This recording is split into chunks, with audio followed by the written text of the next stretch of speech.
دودھ کا دودھ پانی کا پانی انصاف کرتا ہے ایسا حاکم ہے، منہ دیکھ کر کے فیصلہ نہیں کرتا، انصاف کرتا ہے، اپنے کے لیے بھی پرائے کے لیے بھی سب کے لیے برابر انصاف کرتا ہے۔ ایسے حاکم کا احترام اللہ کا احترام ہے۔ اور جس کے بیٹے کے سینے میں قرآن آ گیا وہ حافظ قرآن ہوا، اس کا احترام اللہ کا احترام ہے۔ سبحان اللہ۔ تین آدمی کا حساب ہوگا ہی نہیں، بے حساب جنت میں داخل ہوں گے۔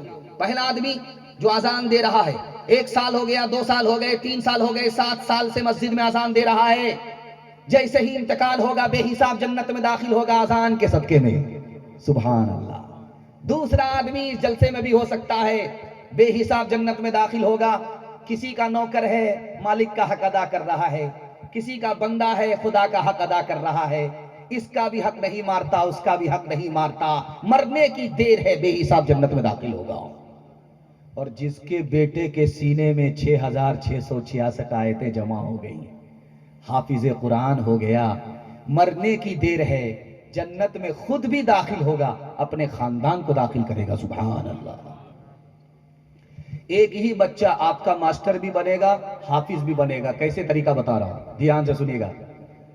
5 سال اپنے بچے کو اسکول میں پڑھائے، جب 5 سال بچہ اسکول میں پڑھ لے، اس کو اسکول سے نکال کر کے مدرسے میں داخل کیجیے۔ 3 سال کے لیے مدرسے میں آپ داخل کیجئے، 5 سال آپ نے اسکول میں پڑھایا، اسکول سے نکالا، مدرسے میں داخل کیا، 3 سال کے اندر آپ کا بچہ حافظ قرآن ہو جائے گا۔ جانتے ہیں اس کا دماغ کتنا تیز ہوگا، جیسے پتھر پر چاقو تیز ہوتا ہے اسی طرح اس کا دماغ تیز ہو جائے گا۔ یہ 3 سال کا جو گیپ ہوا اسکول کا، آپ اپنے بچے کو ٹیوشن کرائیے، وہ ہر بچے کو پیچھے چھوڑ دے گا، سب سے آگے نکل جائے گا۔ جانتے ہیں کیوں؟ جس کے لیے قرآن آسان، اس کے لیے دنیا کی کوئی کتاب مشکل نہیں۔ سبحان اللہ۔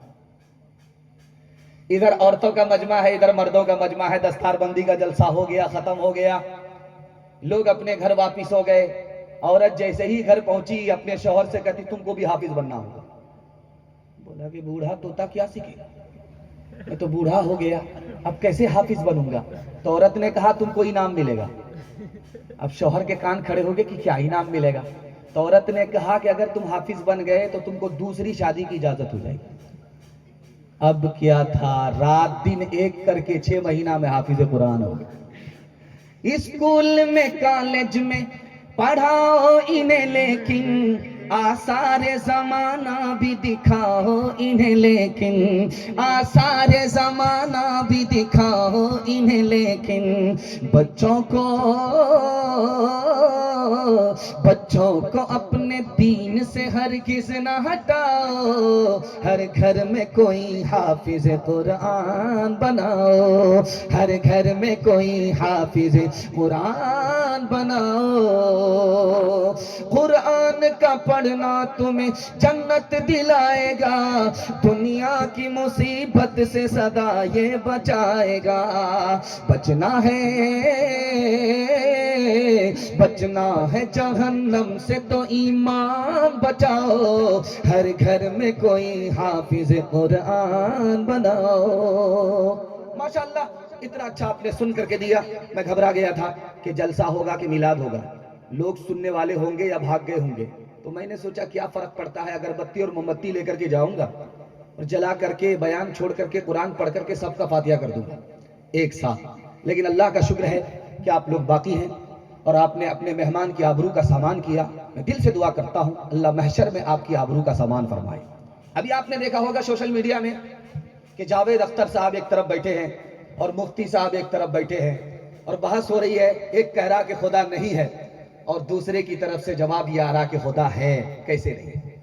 ابھی جلسہ جب ختم ہوگا تو دعا ہوگی، مختصر سی دعا ہوگی، قبول ہوگی، قبولیت کی گھڑی ہے، آپ لوگ دعا کر کے انشاءاللہ جائیں گے۔ تو دعا کر رہا تھا خدا کا بندہ اللہ سے، تو جاوید اختر جیسا آدمی بغل میں بیٹھ کر کے اس سے کہہ رہا کس سے دعا کرتا؟ کہا کہ اللہ سے۔ کہا اللہ ہے؟ کہا نہیں تو یہ نظام کیسے چل رہا ہے؟ تو اس آدمی نے کہا کہ یہ میگنیٹ سے چل رہا، اللہ سے نہیں چل رہا۔ نعوذ باللہ۔ اس کو سمجھ میں آ گیا کہ یہ پٹنہ سے نہیں رانچی سے آیا، ہاتھ نہیں ہے پورا پھول ہے، پورا پیدل ہے۔ اس کے ہاتھ میں لاٹھی تھی، اس نے اس کے سر پہ زور سے مارا، خدا نہیں ہے، میگنیٹ سے چل رہا، اس کا سر پھٹ گیا. جب خون بہنے لگا تو اس نے کہا ارے تم نے میرے سر کو کیوں پھاڑ دیا، خون بہ رہا ہے. اس نے کہا میں نے کہاں کچھ کیا، یہ میگنیٹ سے ہوا. اب اس کی عقل ٹھکانے لگ گئی. ایک بات غور کرنے والی ہے، وہ یہ ہے کتنے بڑے عالم کے گھر میں جاوید اختر پیدا ہوئے. آپ کو حیرت ہوگی، فضل حق خیرآبادی کے گھر میں پیدا ہوئے. فریڈم فائٹر، جنگ آزادی کے مجاہد، ان کے گھر میں اتنے بڑے گھر کے عالم، اتنے بڑے عالم کے گھر میں پیدا ہوا. ان کا پوتا خدا کو مانتا ہی نہیں ہے. ایسا ہوا کیسے؟ ایک چیز آپ نے موبائل میں غور سے دیکھا ہوگا، اس نے ایک سوال کیا مجمع میں کرسی پر بیٹھ کر کے. کیا سوال کیا کہ اگر خدا ہے تو یہ بچے مرتے کیوں ہیں؟ بچوں کا کیا قصور ہے؟ ان کا تو کوئی گناہ ہی نہیں ہے.